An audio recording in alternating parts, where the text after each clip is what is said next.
Remue ménage. Bienvenue dans votre émission. Remue ménage. Nous voilà au lundi 16 mai. Révélation du cœur. Lisons Matthieu 16 et versets 15 et 16. Matthieu 16 et versets 15 et 16. Et vous, leur dit-il, qui dites-vous que je suis? Simon-Pierre répondit, tu es le Christ, le Fils du Dieu vivant. Dès le début, Pierre avait cru à la messianité de Jésus. Beaucoup d'autres, quoique convaincus par la prédication de Jean-Baptiste, après avoir accepté le Christ, avaient commencé à douter de la mission de Jean quand ils l'avaient vu emprisonné et mis à mort. Maintenant, ils doutaient que Jésus fût ce Messie attendu depuis si longtemps. Beaucoup de disciples qui avaient attendu avec impatience le moment où Jésus s'installerait sur le trône de David, le délaissèrent quand ils se rendirent compte que telle n'était pas son intention. Pierre avait exprimé la foi des 12. Toutefois, les disciples étaient encore loin de comprendre la mission du Christ. Sans les détourner de lui, l'opposition et les insinuations perfides des prêtres et des anciens les rendaient perplexes. Ils ne voyaient pas clair devant eux.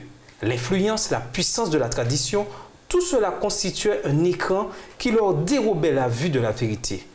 De temps en temps, de précieux rayons de lumière émanant de Jésus les illuminaient. Malgré cela, ils étaient souvent comme des hommes marchant à tâtons parmi des ombres.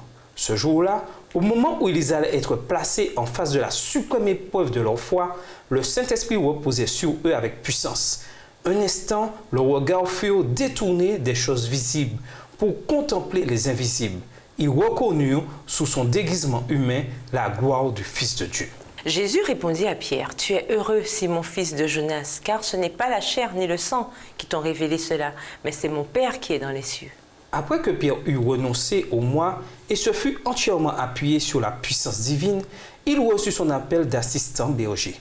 Jésus lui avait dit, avant que celui-ci ne le renie, « Et toi, quand tu seras converti, affermis tes frères. » Luc 22, verset 32.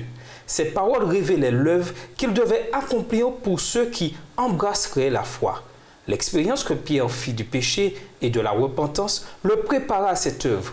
Ce n'est que lorsqu'il prit pleinement conscience de sa faiblesse qu'il saisit le besoin du croyant de s'appuyer sur le Christ. Il comprit que l'on ne peut marcher en toute sécurité que lorsqu'on s'appuie sur le Sauveur et qu'en se défiant complètement de soi.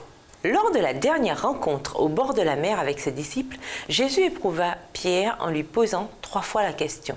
« M'aimes-tu » Jean 21, les versets 15 à 17. Puis il le rétablit parmi les 12. La connaissance, un esprit généreux, l'éloquence, le zèle, toutes ces choses sont essentielles. Mais sans l'amour du Christ, le ministère chrétien est voué à l'échec. Cet amour est un principe vivant révélé dans le cœur. Remue-ménage, l'amour du Christ dans le cœur devint être le principe de vie du chrétien. Comment en faites-vous l'expérience? Nous ne sommes en sécurité qu'en nous appuyant sur le Sauveur. Qu'est-ce que cela veut dire? Au revoir. Et à demain si Dieu veut. Remue ménage.